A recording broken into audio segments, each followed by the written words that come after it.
সুপ্রিয় দর্শক, আপনাদের সকলকে স্বাগত জানাচ্ছি সংবাদ প্রকাশের নতুন একটি আয়োজন নবারুণে। আপনাদের সাথে পুরো আয়োজনের সময়টি জুড়ে সাথে থাকবো আমি তাহমিয়া ইয়াসমিন। নবারুণ নবারুণ হচ্ছে উদিত সূর্যের প্রথম আলো।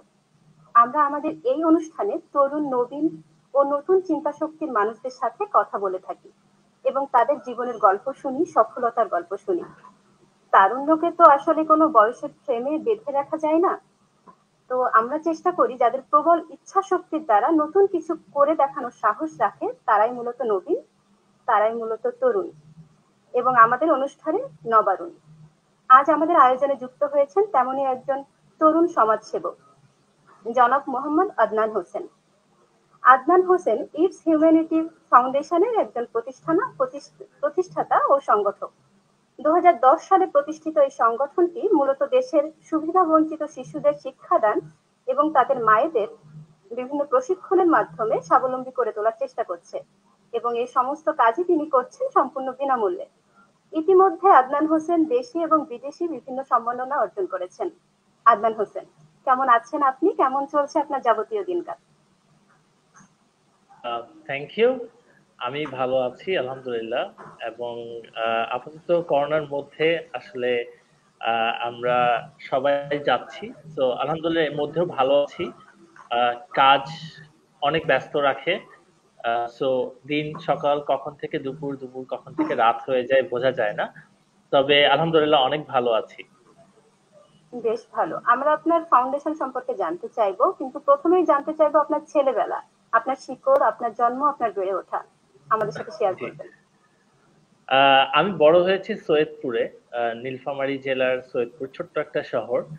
এবং আহ, আমার স্কুল কলেজ সবকিছুই ওখানে। আমি ক্যান্টনমেন্ট পাবলিক স্কুল কলেজ থেকে পড়াশোনা করেছি।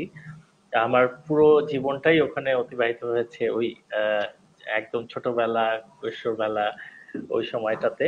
এবং ওখান থেকে আসার পরে দেন আমি ঢাকায় হচ্ছে কি আমার হায়ার এডুকেশনের জন্য শুরু করি আমার ব্যাচেলার, যেটা ব্র্যাক ইউনিভার্সিটি থেকে। তো আমার পুরো পরিবার ওখানে থাকে। ছোটবেলাটা অনেক মজার ছিল, অনেক বন্ধু বান্ধব ছিল, অনেক সুন্দর সময় কাটিয়েছি। আর বিশেষ করে যেটা হচ্ছে আমি একটা যৌথ পরিবারে বড় হয়েছি, তো যৌথ পরিবারের মজাটাই আলাদা। সবগুলো ভাই বোন একসাথে থাকা, প্রত্যেকটা দিন যেমন মনে হয় একটা ঈদের মতো করে। আর তো যৌথ ওই ওই পরিবারে তো অনেক সময়গুলো স্মৃতি থাকে আসলে। জি হ্যাঁ, জি, সুন্দর একটি স্মৃতির কথা অনেক বলবেন। অনেক স্মৃতি। সুন্দর স্মৃতিগুলো যেমন হচ্ছে পিকনিকে যাওয়া, যখন হুম। যেমন ধরেন যে বাসায়ও আমাদের একটা অ্যানুয়াল পিকনিকের মতো হতো, সবাই মিলে যেতাম। সো দেখা যেত যে অনেক মানুষ, তো তখন হয়তো বা একটা মাইক্রোবাসে গেলে কে কার উপরে বসে যাচ্ছে, কে কোথায় বসে যাচ্ছে।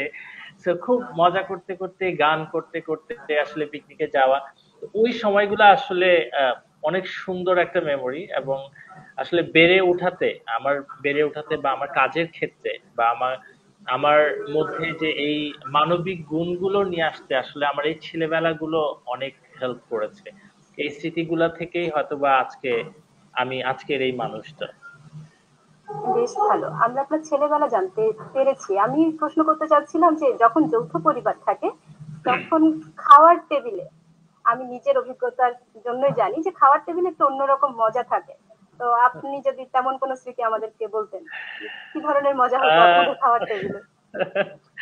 সো বেসিক্যালি খাবার টেবিলে দেখা যেত যে স্পেশালি মানে সবাই তো অনেক মজা করে খেতাম সবাই, কিন্তু যেমন মুরগির কোন পিসটা কে নিবে, আহ এবং যেটা হচ্ছে গিয়ে গরুর মাংসে চর্বি আছে, সেই জিনিসগুলা আসলে যে কারাকারির যে একটা ব্যাপার ছিল, সেই জিনিসগুলো আসলে খাবার টেবিলে সবচেয়ে সুন্দর জিনিস।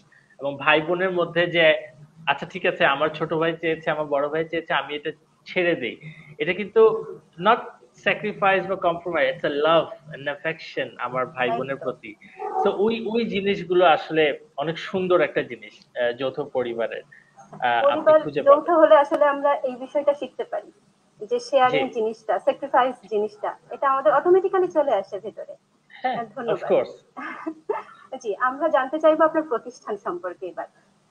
জি, এই প্রতিষ্ঠানের সূচনা এবং আপনার একদম প্রথম দিনের গল্প থেকে বলবেন আমাদেরকে। জি। সো প্রতিষ্ঠানটা বেসিক্যালি কখনো, আমি যদি বলি যে আমি কখনো আসলে চিন্তা করি নাই যে আমি আহ, মানে কোনো একটা প্রতিষ্ঠান করে আসলে মানুষকে হেল্প করার যে একটা বিষয়টা আছে, যেমন আমি বললাম যে যৌথ পরিবারে বড় হয়েছি, সো আমি কিন্তু একটা হুম হুম। এমপ্যাথি নিয়েই বড় হয়েছি। কারণ একই পরিবারে অনেকগুলো মানুষের সাথে এবং প্রত্যেক মানুষের আলাদা আলাদা ভাবে তাদেরকে ডিল করতে হতো। তো সেখান থেকে আসলে মানুষকে বোঝার, মানুষকে জানার যে গুণ বা আগ্রহ, এই জিনিসটা সবসময় ছিল। সো আমি 2009-এ একটা উইন্টার ক্যাম্পেইনে যাই কুড়িগ্রামের দিকে। সেখানে গিয়ে আসলে অনেকগুলো মানে এটা ছিল আমার জীবনের প্রথমবার যে ভলেন্টিয়ারি করে মানুষের কাছে ত্রাণ পৌঁছায় দেয়া। তো সেই ত্রাণ দেয়ার সময় আসলে অনেকগুলো পরিবারের সাথে কথা হয়েছিল বা দেখা হয়েছিল, তখন আসলে বুঝতে পেরেছিলাম যে একটা মানুষ আরেকটা মানুষের জীবনে আসলে কি কি ধরনের চেঞ্জেস নিয়ে আসতে পারে। আমরা সবসময় আমাদের আশেপাশের সারাউন্ডিংস কে দেখেই বড় হই, কিন্তু রিয়েলাইজ করার মতো কিন্তু তখন ওইরকম কোনো সিচুয়েশন তৈরি হয় না যতক্ষণ না পর্যন্ত আমরা এরকম একটা ইনসিডেন্টের মধ্যে পড়ি। আমার জন্য ওটা একটা লাইফ টাইম একটা এক্সপিরিয়েন্স ছিল, যে মানুষকে খুব কাছ থেকে দেখা, তাদেরকে জানা, এবং সেই জায়গা থেকে আসলে জানতে পারি যে অনেকগুলো বাচ্চা আছে যারা জি। শুধুমাত্র খুব সামান্য টাকার জন্য তারা স্কুলে যেতে পারে না। এবং সেই জিনিসগুলো আসলে আমাকে, মানে হয় না আমাদের প্রত্যেক মানুষের জীবনে কিন্তু কাজ করার একটা জায়গা থাকে যেখানে আমরা ওই ধাক্কাটা পাই যে তোমার এই কাজটা করতে হবে, বা ওই যে আমরা বলি যে ইচ্ছা শক্তি জেগে ওঠে। তো আমার জন্য ওই ঘটনাগুলো ছিল একটা ইচ্ছা শক্তি জেগে উঠার একটা গল্প আর কি। এবং সেখান থেকে আসার পরে আসলে আমি চিন্তা করেছিলাম যে আমি কিভাবে আমি এই ইচ্ছা শক্তিটাকে কাজে লাগাবো। এবং সেখান থেকে আসলে আহ, আহ, চিন্তা করা যে আমি বাচ্চাদেরকে হেল্প করতে চাই, কারণ আমার নন প্রফিট সম্পর্কে কোনো ধারণা ছিল না। একটা মানুষ আরেকটা মানুষের জীবনে আসলে কিভাবে চেঞ্জেস নিয়ে আসতে পারে একটা শিক্ষার মাধ্যমে বা খাবারের মাধ্যমে বা কাজের মাধ্যমে, এইটার একটা কোনো ওরকম খুব বড় কোনো আইডিয়া ছিল না। তো ইচ্ছা ছিল যে মানুষকে হেল্প করব, বিশেষ করে বাচ্চাদেরকে হয়তোবা পড়ার একটা সুযোগ করে দিব। সেই জায়গা থেকে আসলে কাজ করা। প্রথমে শুরু করি একেবারে ছোট করে, যে একদম 17 জন বাচ্চাকে নিয়ে একটা ছোট্ট বারান্দার মধ্যে। ইচ্ছা ছিল যে জাস্ট বাচ্চাদেরকে পড়াবো, কিন্তু পড়াতে পড়াতে যখন দেখলাম যে মোটামুটি বাচ্চারা রেগুলার স্কুলে আসছে, এবং ওই আপনার হয় না যখন আপনি কাজ করতে থাকেন তখন কিন্তু আপনার মনোবলটা বেড়ে যায় যে আমি আরো একটু বেশি করে কাজ করি। তো সেই থেকে মনে হলো যে যেহেতু বাচ্চাদের মানে রেগুলার আসতেছে, কেননা এটাকে একটা ফর্মাল স্কুলে করে ফেলি। মানে একটা জি। ফর্মাল স্কুল করলে বাচ্চারা আরো সুন্দর করে শিখতে পারবে। একটা টিচার থাকবে, পড়াবে, রেগুলার বেসিসে একটা হোমওয়ার্ক যাবে, ক্লাস ওয়ার্ক যাবে, এভাবে করে। সো ওইটা করার পরে যখন দেখলাম যে এই ফর্মাল স্কুলটাকেও আমরা খুব সুন্দর করে গুছায় নিয়ে যেতে পারছি, তখন কিন্তু আসলে খুব এমন কোনো না যে অনেক কিছু করে ফেলেছি, বাট ওই মানে ভালো লাগার বিষয় থেকে তারপরে মনে হলো যে আমি যদি আমার শহরে সৈয়দপুরে আমি যদি এই কয়টা বাচ্চাকে এত সুন্দর করে পড়াতে পারি, কেননা বাংলাদেশে আমি অনেকগুলো বাচ্চাকে বিভিন্ন জেলায় পড়াতে পারবো। এবং সেই থেকে কিন্তু একটা শুধুমাত্র হিউম্যানিটি ফাউন্ডেশনের জন্ম। এবং 2010 থেকে আমাদের যে কাজ আমরা শুরু করেছি, আলহামদুলিল্লাহ এই পর্যন্ত আমরা সারা বাংলাদেশে প্রায় 4টা জেলায় আমরা স্কুল স্থাপন করে কাজ করছি। প্রায় 450 মতো বাচ্চা আমাদের এখানে রেগুলার পড়াশোনা পাচ্ছে, ফ্রি কস্ট অফ এডুকেশন, সাথে ওদের খাবার বা অন্যান্য যে হেলথ বেনিফিটস আছে সেটা পাচ্ছে। সো মানে ধাপে ধাপে, সো আমি যদি একদম পুরো ইটস হিউম্যানিটি ফাউন্ডেশনের ব্যাপারে আপনাকে বলি, এটা ছিল একদম ইনিশিয়াল স্টোরি যেটা বললাম, যে ইটস হিউম্যানিটি ফাউন্ডেশন একটা নন প্রফিট অর্গানাইজেশন, যেটা আমরা শুরু করি 2010-এ। এবং শুরু করার যে পুরো বিষয়টি ছিল যে একটা কোয়ালিটি এডুকেশন প্রোভাইড করা। এই যে সুবিধা বঞ্চিত শিশু যারা আছে তাদেরকে, বা যারা অল্প কিছু টাকার জন্য স্কুলে যেতে পারছে না, যদিও আমাদের গভর্নমেন্ট স্কুলস গুলো ফ্রি আছে, অনেকগুলো এনজিও স্কুলস আছে, তারপরে এমন অনেক বাচ্চা আছে যারা হয়তোবা স্কুলে যেতে পারছে না। সো তাদেরকে নিয়েই কাজ করার জন্য এবং আজকে 2021 সালে আমরা অলরেডি 7টা স্কুল পরিচালনা করছি। 7টা স্কুলের মধ্যে নিয়ারলি 500 বাচ্চাকে আমরা আমাদের এখান থেকে তারা এডুকেশন পাচ্ছে। এবং এটার পাশাপাশি শুধুমাত্র বাচ্চারাই না, তাদের মাদেরকে বা ওই এলাকার যে তরুণরা আছে তাদেরকে নিয়েও আমরা বিভিন্নভাবে কাজ করছি। সো ইটস হিউম্যানিটি ফাউন্ডেশনের ইন শর্ট আমাদের ৩ টা প্রোগ্রাম আছে। একটা হচ্ছে এডুকেশন, একটা হচ্ছে এম্পাওয়ারমেন্ট, একটা হচ্ছে ডেভেলপমেন্ট। এডুকেশনের আন্ডারে বেসিক্যালি আমরা বাচ্চাদেরকে নিয়ে কাজ করি। আচ্ছা। এম্পাওয়ারমেন্টের আন্ডারে আমরা বাচ্চার মাদেরকে বা এলাকার হুম, হুম। মহিলাদেরকে নিয়ে কাজ করি বিভিন্ন কর্মসংস্থানের জন্য। আর ডেভেলপমেন্ট যেটা হচ্ছে সেটা হচ্ছে গিয়ে আমরা তরুণদেরকে নিয়ে কাজ করি। সো এই ৩ টা জি। প্রোগ্রাম আছে। আমরা এই মুহূর্তে কাজ করছি আরকি। এটার আচ্ছা, পাশাপাশি ইটস আনুষঙ্গিক হিউম্যানিটি। অনেকগুলো কাজ। জি। জি, জি, আমি বলতে চাচ্ছি ইটস হিউম্যানিটি যে নামকরণ, যে জি, নামটা দেয়া হয়েছে ফাউন্ডেশনটার, জি। নামকরণের পেছনের গল্পটা কিরকম? মানে কিভাবে মাথায় আসলো যে এটার নাম আপনি ইটস হিউম্যানিটি রাখবেন? আমাকে অনেকেই প্রশ্ন করে যে আসলে নামগুলো তো অনেক সহজ হওয়া জি। উচিত। কিন্তু হ্যাঁ, ইটস সহজ হওয়া উচিত। Humanity foundation. অন্যরকমও হওয়া উচিত ছিল। জি, এটা কেন? জি। সো এইটার পিছনে একটা গল্প আছে। আমি আর আমার বন্ধু আমরা যখন এই প্রজেক্টটা নিয়ে ভাবছিলাম যে আমরা একটা অর্গানাইজেশন করব যেখানে হয়তোবা আমরা একটা ইনিশিয়েটিভ নিয়ে আমরা বাচ্চাদেরকে পড়াবো। লং টার্মে আমরা একটা প্ল্যান করব। সো তখন কি এমন হতে পারে যেটা মানুষের মাথায় ধরেন যে একটা পুশ করবে যে আচ্ছা আমি যেটা করছি এটা যেন আমার মানে কাজ মানে আমার কন্ট্রিবিউশনটাকে ডিফাইন করে। হ্যাঁ, আমি যে কন্ট্রিবিউট করব। সো ইটস হিউম্যানিটি মানে হচ্ছে এটাই মনুষ্যত্ব। সো আমি যদি একটা বাচ্চাকে পড়াচ্ছি ইটস হুম, হুম। হিউম্যানিটি। আমি যদি একটা মাকে এম্পাওয়ার করছি ইটস হিউম্যানিটি। আমি যদি হ্যাঁ, একটা পারফেক্ট। তরুণকে স্কিলড করছি it's humanity. What ever I am doing it's G. Humanity. আপনি নিজেকে ফোর্স করছেন যে আমি হুম, যাই হুম। করছি না কেন এটাই মনুষ্যত্ব। মানুষের জন্য আসলে করা, মানুষের কল্যাণের জন্য করা ইটস হিউম্যানিটি। এই জন্য এটার নাম হয়েছে ইটস হিউম্যানিটি ফাউন্ডেশন। অনেক এবং সুন্দর এবং মহৎ আমাদের একটি চিন্তা আসলে আমাদের এটার সাথে পুরো জড়িত আছে। কাজকে ডিফাইন করার জন্য আই থিংক এটা খুব সুন্দর একটা নাম ছিল এবং খুব পছন্দ, খুব মনের কাছের একটা আহ, নাম। জি, আপনি অফকোর্স যেভাবে নিজের। বলেছেন আমার মনে হচ্ছে যে হ্যাঁ, দ্বিতীয় কোনো অপশন আসলেই ছিল না। জি, এটাই এক এবং এটাই। একমাত্র। খুব সুন্দর। আপনাদের বর্তমান প্রজেক্ট বা চলমান আপনাদের প্রজেক্টের কিছু কোনো কথা আমাদেরকে শেয়ার করবেন। যে কি করছে এই আহ, ফাউন্ডেশন শিক্ষাদানের জি, পাশাপাশি? আমাদের তো বেসিক মেজর যেটা প্রজেক্ট অ্যাক্টিভিটি হচ্ছে সেটা জি, এডুকেশন আছে। জি। পাশাপাশি আমি যেটা বললাম যে প্রতিভা নামে আমাদের একটা ওয়েমেন ট্রেনিং সেন্টার আছে যেখানে আমরা বেসিক্যালি রুরাল ওয়েমেনদেরকে স্কিলস প্রোভাইড করি, সফট ট্রেনিং গুলো প্রোভাইড করি এবং সেখানে তাদের প্রোডাক্ট গুলোকে কমার্শিয়ালাইজ করি। এবং আমাদের ইউথ ডেভেলপমেন্ট প্রোগ্রামের নাম হচ্ছে সিএফআইডি, সেন্টার ফর ইউথ ডেভেলপমেন্ট, যেটা দিয়ে আমরা তরুণদেরকে নিয়ে কাজ করি আর কি। কিন্তু এটার পাশাপাশি যে এই মুহূর্তে করোনার সময় অনগোয়িং কিছু প্রজেক্ট যেটা আমাদেরকে ইমার্জেন্সি ওয়েতে করতে হচ্ছে, যেমন একটা হচ্ছে জরুরি অক্সিজেন সেবা। এই মুহূর্তে আমরা সারা বাংলাদেশে ৮টা জেলায় জরুরি অক্সিজেন সেবাগুলো প্রদান করছি।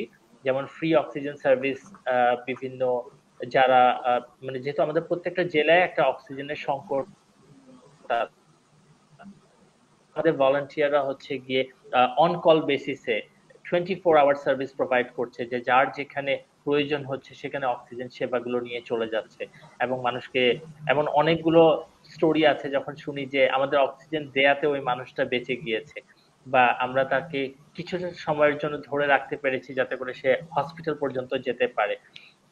সো এটা একটা প্রজেক্ট আমরা এই মুহূর্তে করছি এবং আমরা এখন ৮টা জেলায় করছি। আমরা সামনে আরো 4টা জেলায় করার পরিকল্পনা করছি। এবং আমাদের বিভিন্ন পার্টনার অর্গানাইজেশন আছে যাদের সাথে আমরা মিলে এই জিনিসগুলোতে করছি এবং এটাতে পুরো জিনিসটাতে হেল্প করছে আমাদের ভলান্টিয়ার, বিভিন্ন এলাকার বা বিভিন্ন জেলার যে ভলান্টিয়াররা আছে তারা আমাদেরকে হেল্প করছে। এবং এটার পাশাপাশি হচ্ছে গিয়ে কোভিড রিলিফ, যেহেতু এই সময়ে অনেকে চাকরি হারিয়ে গ্রামে চলে গিয়েছেন, আহ পর্যাপ্ত পরিমাণে খাবার তাদের বাসায় নেই এবং কাজ নেই, যার কারণে আসলে মানুষ খুব কষ্টে একটা সময় কাটাচ্ছে। সো আমরা চেষ্টা করছি যে আমাদের সাধ্যমতো আমরা যেখানে যেখানে মানুষকে ১০ দিন, ১৫ দিন, ৩০ দিনের খাবারগুলো পৌঁছে দিচ্ছি যাতে তারা ফ্যামিলি নিয়ে অ্যাটলিস্ট বাসায় সেফলি এই সময়টাতে থাকতে পারে। সো এই দুইটা হচ্ছে গিয়ে অনগোয়িং প্রজেক্ট কারেন্টলি আইএইচএফ এর। এবং এটার পাশাপাশি আমাদের যে এডুকেশন প্রোগ্রাম গুলো আছে, যেহেতু স্কুল বন্ধ আছে, হুম, হুম। এবং আমরা জানি না যে আসলে স্কুল কবে খুলবে। তবে আমরা আমাদের পড়াশোনাগুলো চালিয়ে রেখেছি আমাদের হোম স্কুলিং এর মাধ্যমে। আচ্ছা। বাচ্চাদেরকে টিচাররা ওয়ার্কশিট প্রোভাইড করছেন, তারা পড়াশোনা করছে, যাতে করে কোনো বাচ্চা এখান থেকে ড্রপ আউট না হয়ে যায়, যেন তারা হারিয়ে না যায়। কারণ আপনি দেখছেন যে করোনার সময় অনেকগুলো স্কুল বন্ধ থাকার কারণে স্কুল হুম। বন্ধ হয়ে গিয়েছে, হ্যাঁ, মানে বাচ্চা অনেক স্কুলটাতে ঝরে তালা পড়েছে লেগে এখন গিয়েছে। আসলে। তারপর একদম। অনেক বাচ্চা ঝরে পড়েছে, অনেকে চাইল্ড লেবারের আন্ডারে পড়ে যাচ্ছে, অনেকের হুম, হুম। খুব দ্রুত বিয়ে দিয়ে দেওয়া হচ্ছে। অনেক এমন স্টোরি আছে যে অনেক ১০-১১ বছরের মেয়ে বাচ্চাদেরকে বিয়ে দিয়ে দেওয়া হচ্ছে।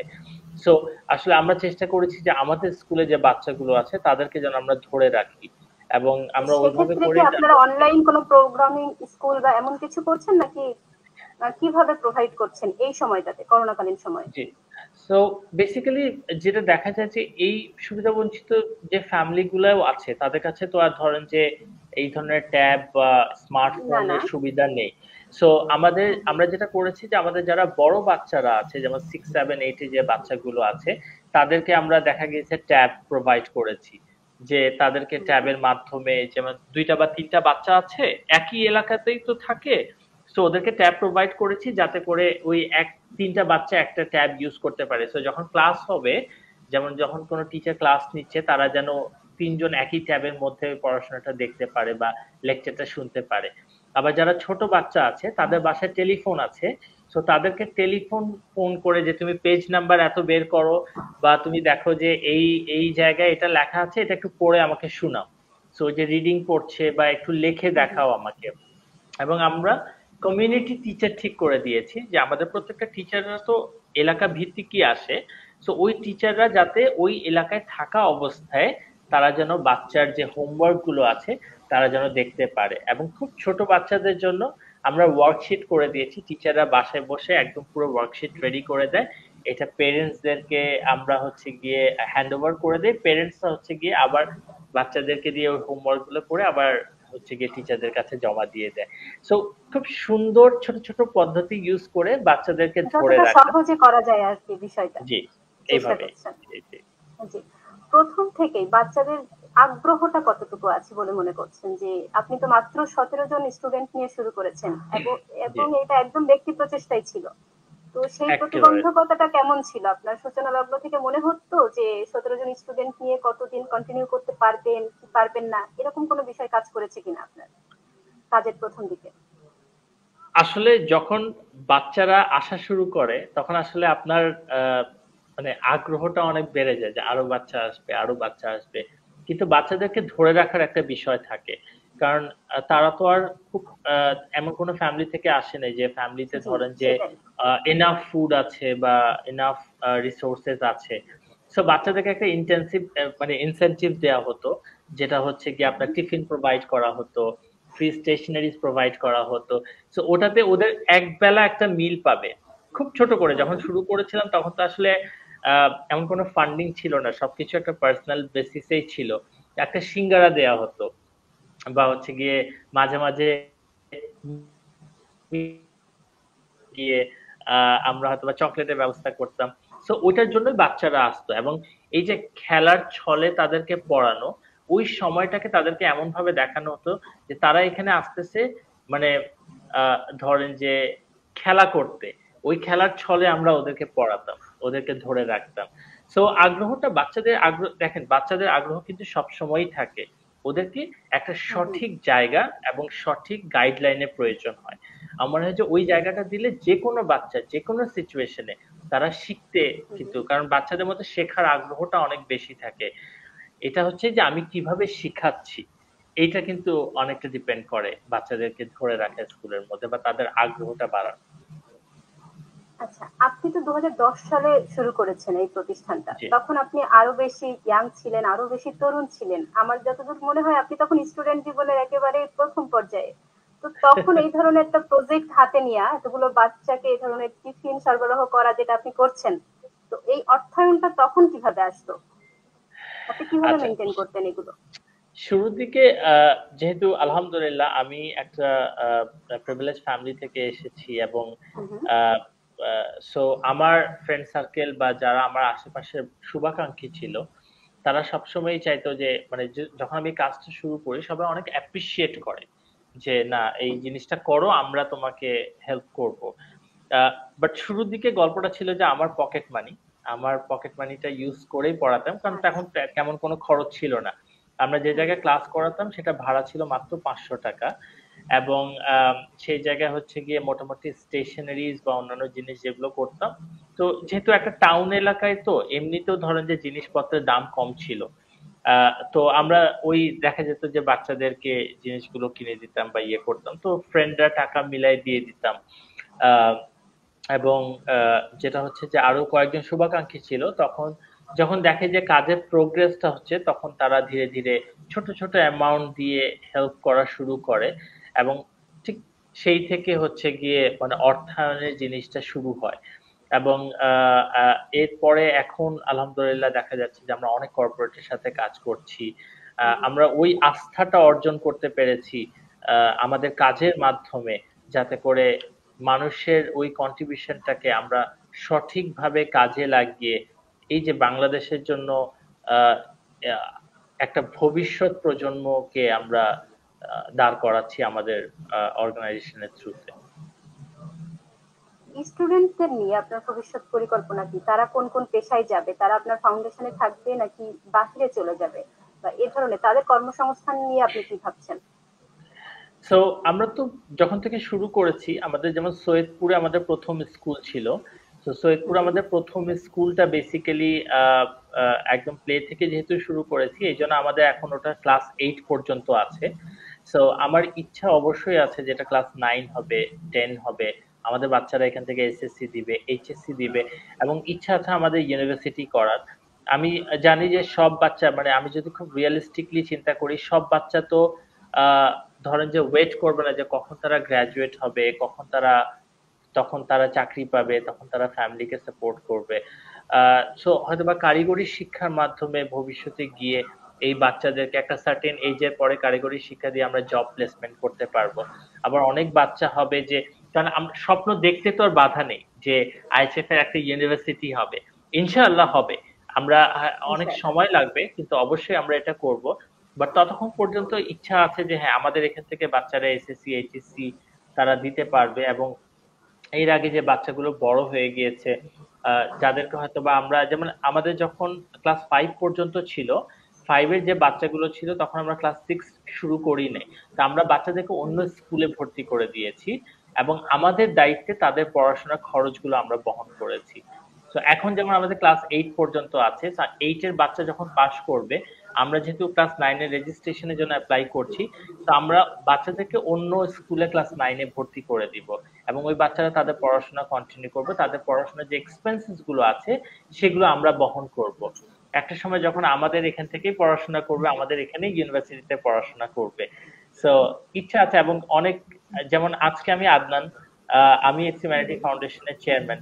ইউ নেভার নো, অথবা এই আমাদের এখান থেকে একটা বাচ্চা উঠে আইএচএফ এর একটা বড় পজিশনে, সে হচ্ছে গিয়ে আইএচএফ এর আন্ডারে আরো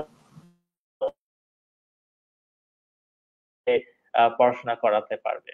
সো আমি এভাবে করেই দেখি যে তারা আমাদের উত্তরাধিকারী হিসেবে আহ, আছে আমাদের স্কুলে। এবং তারাই হচ্ছে গিয়ে, সেটা এখানে হোক বাইরে হোক, বা তারা কিন্তু মানুষকে বিভিন্ন ভাবে হেল্প করবে, একটা মানুষের মতো মানুষ হবে আর কি। একদম।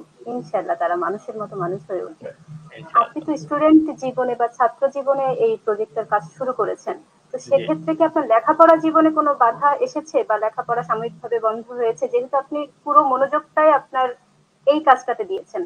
সেক্ষেত্রে আপনি হার্মফুল হয়েছিলেন কিনা? বা ওটা কিভাবে ম্যানেজ করতেন আপনি? আহ আমার আসলে অনেকগুলো কথা মনে পড়ে গেল যখন আগে বকা শুনতাম এই হুম, কাজের হুম। জন্য। অনেকে বকা দিত যে কেন পড়াশোনা নষ্ট হয়ে যাচ্ছে। হ্যাঁ, অফকোর্স পড়াশোনার পড়াশোনাতে অবশ্যই একটা এফেক্ট পড়েছিল। যখন শুরু করেছিলাম তখন আসলে বুঝিনি, একটা হুম, হুম। প্যাশন বেস করেছিলাম, ওই ব্যালেন্সটা কিভাবে করতে হয় প্রথম 2-3 বছর আসলে বুঝি নাই। তো পড়াশোনার একটা অবশ্যই একটা ব্যাঘাত সৃষ্টি হয়েছিল। কিন্তু আলহামদুলিল্লাহ টাইম টু টাইম যখন বোঝা শুরু করেছি যে আমি কিভাবে ব্যালেন্স করতে পারবো, তখন দেখা গেছে যে না, আমি পড়াশোনাটাকে ঠিক করে নিতে পেরেছি। আমার গ্র্যাজুয়েশন শেষ করতে একটু সময় লেগেছে। এটা একটা কারণ ছিল যে আমি ২ টা সেমেস্টার ড্রপ দিয়েছিলাম। শুধুমাত্র আ আ হচ্ছে গিয়ে এই প্রজেক্টটাকে স্মুথলি চালানোর জন্য। ব্যাকগ্রাউন্ডে আরো অনেক স্টোরি আছে। সো দেখা গেছে যে এটার জন্য বাসায় অনেক বকাঝকাও শুনতে হয়েছে। বাট আমি আমার কাজের মাধ্যমে আ মানে আমার ফ্যামিলিকে দেখাতে পেরেছি যে আমি যা করছি আ এটার একটা লজিক আছে এবং আমি এই অর্গানাইজেশনটাকে দাঁড় করাতে পেরেছি। সো আমার মনে হয় যে এইটাকে কেউ ইন্সপিরেশন হিসেবে যেন অনেকে বলে যে আচ্ছা, আমি তো একটা জিনিস করার সময় একটু পড়াশোনা নষ্ট হতেই পারে। অবশ্যই হুম, হতে পারে। কিন্তু আপনি যদি আপনার মনোবলটা ওরকম থাকে যে আমি যদি আমার একটা দিকে আমি ব্যালেন্স নাও করতে পারছি, আমি যে জিনিসটাকে যেন করছি সেটাকে খুব সুন্দর করে দাঁড় করাতে পারি, প্রতিষ্ঠিত হুম, করতে পারি। এখানেই কিন্তু হচ্ছে গিয়ে পুরো বিষয়টা দাঁড়ায়। মানে পুরো সার্থকতাটা দাঁড়ায়। তো আমার মনে হয় যে আমি যে জায়গাগুলা আমার হয়তোবা আমি ঠিক করতে পারিনি, ব্যালেন্স করতে পারিনি, কিন্তু আমি কভার করে দিয়েছি আমার কাজের মাধ্যমে একটা অর্গানাইজেশনকে প্রতিষ্ঠিত করতে গিয়ে। আচ্ছা, ধন্যবাদ। নিয়মিত যখন আমাদের ক্লাসগুলো হয় আপনার প্রতিষ্ঠানে, তখন সেটা সপ্তাহে কতদিন নিচ্ছেন ক্লাসটা আপনি?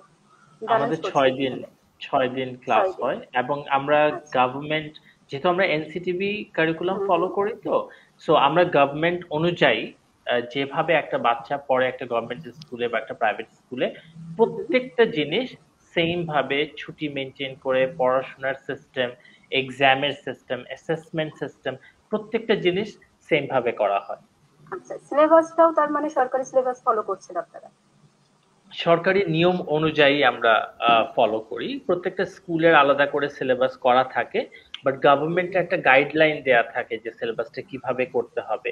সো আমরা ওই পুরো গাইডলাইন অনুযায়ী আমরা সিলেবাস করে আ করি আরকি আমাদের পুরো স্কুলটাতে। ধন্যবাদ। ভবিষ্যতে এই প্রজেক্ট নিয়ে আর কোনো সুদূরপ্রসারী পরিকল্পনা আছে কিনা? আপনি বলছেন যে ভার্সিটি হবে, কলেজ হবে। এটার পাশাপাশি আর কি চাচ্ছেন? আপনার স্বপ্নটা আরো কতদূর আছে আমরা জানতে চাই। আসলে স্বপ্ন তো অনেক বড় থাকে। আ জি, তবে আমরা চাই যে আ বাংলাদেশের যে এডুকেশন সেক্টরটা আছে, এখানে যেন ইটস হিউম্যানিটি ফাউন্ডেশনের একটা বড় কন্ট্রিবিউশন থাকে। এবং বাংলাদেশ আ যে একটা আ ভবিষ্যৎ প্রজন্ম তৈরি করছে তাদের শিক্ষার মাধ্যমে, ওই শিক্ষার মাধ্যমে যেন আমরাও বাংলাদেশে আ আ একসাথে হাত মিলিয়ে আমরা যেন আ এই একটা ভবিষ্যৎ, একটা শিক্ষিত ভবিষ্যৎ প্রজন্ম যেন আমরা উপহার দিতে পারি। এবং এটার পাশাপাশি আমাদের যে প্রজেক্ট গুলো আছে সেটা আমরা কিভাবে প্রত্যেকটা জেলায়, জেলায় যেন আমরা স্কুল করতে পারি এবং এই স্কুলের মাধ্যমে শুধুমাত্র পড়াশোনা সেটাই না, বরঞ্চ নৈতিকতা, আ তারপরে ধরেন যে এই জিনিসগুলো ছড়াই দিতে পারি। এবং এইটাকে যেন কাজে লাগিয়ে আমরা প্রত্যেকটা এলাকা ভিত্তিক উন্নয়নগুলো করতে পারি। কারণ একটা জায়গায় বাচ্চারা শিক্ষিত হলে এলাকার উন্নয়নটা এমনি হয়। সো জি, এটা একদম ডিপেন্ড ঠিক। করে যে আমি একসাথেই আসলে বাধা কিভাবে আসলে। কাজ করছি। জি। যে আপনি ব্যক্তি জীবনে কাউকে অনুকরণ করেছেন কিনা? বা আমি জানতে চাচ্ছি অনুপ্রেরণা আছে কিনা? আপনার এই ধরনের একটা লাইফ লিড করার জন্য। আপনি তো প্রফেশনাল জীবনে অন্য কিছুও হতে পারতেন। বাট আপনি এরকম একটা জীবন বেছে নিয়েছেন। আপনি কাউকে ফলো করেছেন কিনা? জি। বা কেউ আইডল আছে কিনা আপনার জীবনে? আমার জীবনের সবচেয়ে বড় আইডল হচ্ছে আমার বাবা। আমার হুম, হুম। বাবাকে আমি সবসময় দেখেছি যে উনার একটা খুব মানুষকে হেল্প করার একটা মেন্টালিটি।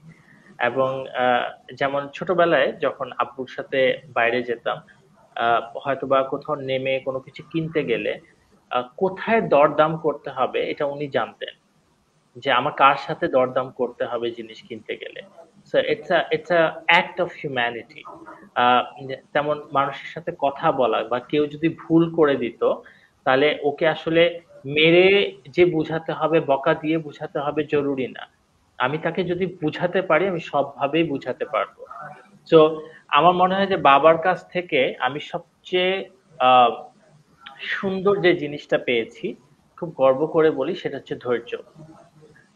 এবং আমার মনে হয় যে আমার জীবনে আ এই ধৈর্যটা আমাকে আজকে মানে এই আদনান বানিয়েছে যে আমি মানুষের জন্য অনেক কিছু করতে পারছি। আমি ধরে রাখতে পেরেছি। আমার কারণ এই অর্গানাইজেশন করতে কিন্তু এখন মনে হয় যে আমি একটা অর্গানাইজেশনের চেয়ারম্যান, শুনতে খুব সুন্দর লাগে, কিন্তু এটার পিছনে কিন্তু অনেক স্ট্রাগল থাকে, অনেক না একদম। ঘুমানো রাত থাকে, অনেক না আরাম করা দিনগুলো থাকে, হ্যাঁ, অনেক সকাল ঘুম থেকে উঠা, ঘুম নষ্ট করা, এই জিনিসগুলো থাকে। তো এইটা কিন্তু একটা ধৈর্য লাগে এটাকে ধরে রাখতে, গিভ আপ না করতে। তা আমার মনে হয় যে আমার জীবনের সবচেয়ে বড় আইডল আমি আমার বাবাকে মনে করি, এবং তার কাছ থেকে সবচেয়ে বড় জিনিস পাওয়াটা ছিল ধৈর্য, এবং মানুষকে মানুষ হিসেবে ট্রিট করা। ধন্যবাদ। আসলে আমরা আমাদের আয়োজনের একদম শেষ পর্যায়ে চলে এসেছি।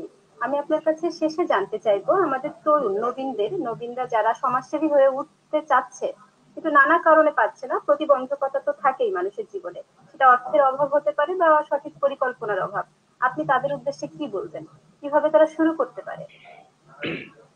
আমি এতটুকুই বলবো, যেটা আমি আমার অনেকগুলো হয়তোবা যেখানে গিয়েছি কথা বলার সুযোগ হয়েছে বলেছি, যে সঠিক পরিকল্পনাটা সবচেয়ে বেশি দরকার। কারণ টাকা এমন একটা জিনিস যে আপনার পরিকল্পনা যদি সঠিক হয়, আপনি কিন্তু টাকাটা বা এই অর্থটা কিন্তু পেয়ে যাবেন।